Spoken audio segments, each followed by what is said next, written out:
Hey basketball guys, we have news. Let's go to more Los Angeles Lakers news, but first, don't forget to subscribe to the channel and leave a like. The Lakers are about to explode and fans are desperately calling on executive Rob Pelinka to make deals and improve the roster. Bringing in a third star of Pascal Siakam's caliber would be ideal for this season with the goal of winning now. Pascal Siakam is an NBA champion, he is athletic, he is a goal scorer, he is experienced, he knows how to attack and he knows how to defend, he has all the attributes that the Lakers need alongside LeBron James and Anthony Davis.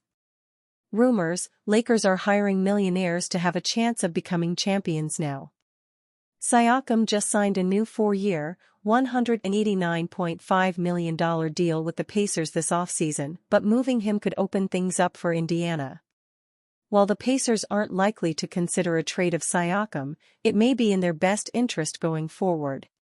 In a new blockbuster trade proposal, Indiana sends Siakam out to the Western Conference to pair alongside LeBron James and Anthony Davis. The Lakers landing Siakam could be exactly what they are missing, giving both sides a potential win. It would be a 3-team deal between the Pacers, Lakers, and Brooklyn Nets. Here is what the deal could look like. Lakers receive forward Pascal Siakam and center Day'Ron Sharpe.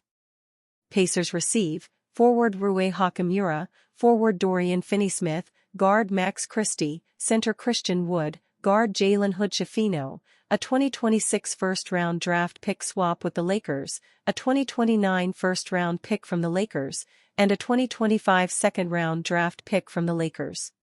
Nets receive guard D'Angelo Russell, forward Maxwell Lewis, a 2025 second-round draft pick from the Lakers, and a protected 2031 first-round pick from the Lakers.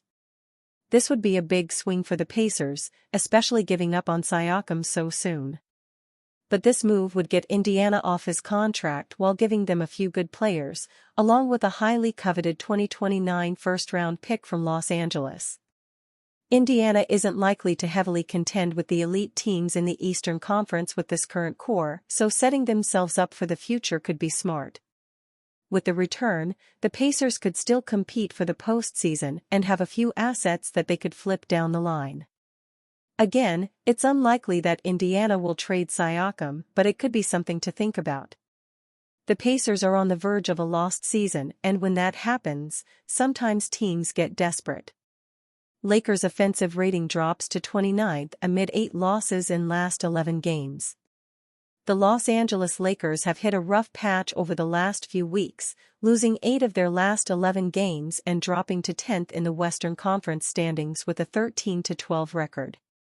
This slump has been marked by a dramatic decline in their offensive efficiency, with the team's offensive rating falling to 29th in the league since November 21st. This sharp drop-off is particularly alarming for a team that once appeared poised for success early in the season.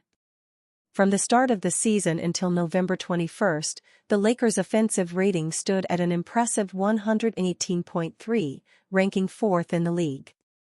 During this stretch, their defense lagged behind, ranked 26th with a defensive rating of 117.4, but they managed to win 10 of their first 14 games. This offensive firepower allowed them to outscore opponents despite defensive struggles. However, the tide turned after a heartbreaking loss to the Orlando Magic on November 21st. Since then, the Lakers' offensive rating has plummeted to 104.2, ranking 29th, only ahead of the struggling Washington Wizards. Their defensive rating during this period hasn't fared much better, sitting at 23rd in the league at 115.2. Combined, their net rating over this stretch is a dismal -11.0, ranking 28th in the NBA. The Lakers' slump can be traced back to significant declines in individual performances. Anthony Davis, who was enjoying a stellar start to the season, has seen a noticeable dip in his production.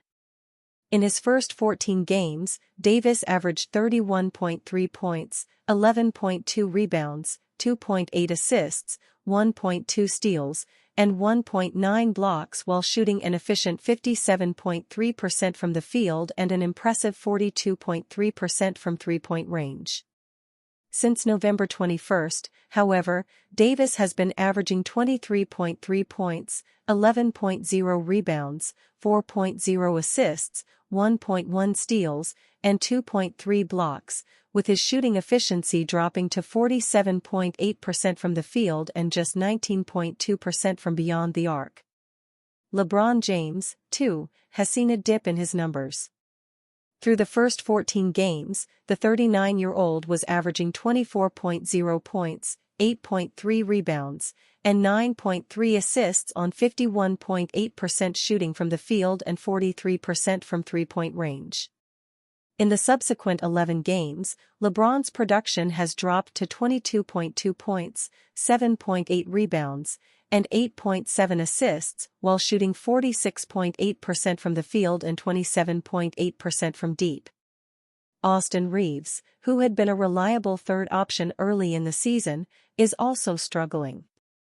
After averaging 17.3 points, 3.6 rebounds, and 5.3 assists on 43.8% shooting, 36.3% from three, in the first 14 games, Reaves has seen his averages fall to 14.2 points, 3.5 rebounds, and 3.5 assists, while shooting 40% from the field and 35% from three. The Lakers' current struggles have raised questions about the team's ability to compete in a highly competitive Western Conference. Injuries, fatigue, and inconsistent rotations may all be contributing to their woes. If the Lakers are to turn their season around, they will need to regain their offensive rhythm and address their defensive shortcomings. For now, however, the team faces an uphill battle to recapture the form that made them look like contenders just a few weeks ago. Anthony Davis, not concerned about turnovers becoming a long-term issue for Lakers. The Los Angeles Lakers put out another ugly showing against the Minnesota Timberwolves on Friday night, finishing with a 97-87 final score in a game that was out of LA's control for nearly the entirety of the night. Anthony Davis was the only Laker to put together a standout performance, but it wasn't enough to overcome LeBron James' absence and a host of other issues. The biggest of these issues for the Lakers was the turnover battle. LA coughed up possession 22 times throughout the game, compared to only 14 for the Timberwolves. The Lakers scored 12 points off of Minnesota's mistakes, while the Timberwolves scored a whopping 27 points. And that 15-point swing more than covers the final outcome. Davis gave his thoughts on the turnover margin and the Lakers' carelessness with the ball, emphasizing that wins are not going to come easy with that type of performance, via Spectrum Sportsnet. We had 22 turnovers. You can't expect to win the game like that. We obviously need to take care of the basketball. That's 22 plays where we didn't get a shot on goal. I think we did enough defensively, just didn't do enough offensively. Turnovers played a big factor. They're a team who wants to pressure and create turnovers, and we had 11 in the first quarter. We were able to combat that and give ourselves a chance to win, cut it to 6-5. But overall, it's tough to win a basketball game when you have 22 turnovers. However, Davis doesn't see this as a long-term issue, more one that seems to plague them on individual games. I don't think it's a concern. We've been really good taking care of the basketball. Just turned it over tonight. Turnovers are actually one of the few areas the Lakers have been strong in this season. They rank 6th in the NBA in fewest turnovers per game and rank 12th in opponent points off of turnovers. So they know full well that even when they don't turn the ball over, they aren't winning games with any regularity. That means that a 22 turnover night is a death sentence for them when it comes to wins and losses. And another outing scoring less than 95 points should show exactly how detrimental turnovers can be. J.J. Redick, Lakers killed by turnovers. Lakers head coach J.J. Redick was afforded a rare break to help reset the team and get them ready for another tough stretch of games. The Lakers got several days off due to the Emirates NBA Cup, though Redick opted to use the time to let his players heal as several of them are banged up. While the extra rest certainly had to do some good, it didn't help Los Angeles offensively as they were defeated by the Minnesota Timberwolves on Friday night. Both teams weren't particularly sharp, and some of that can probably be attributed to the extended layoff, though the Lakers arguably had their best defensive game of the 2024-25 season. However, they were extremely careless with the basketball as they committed 22 turnovers compared to just 14 for Minnesota.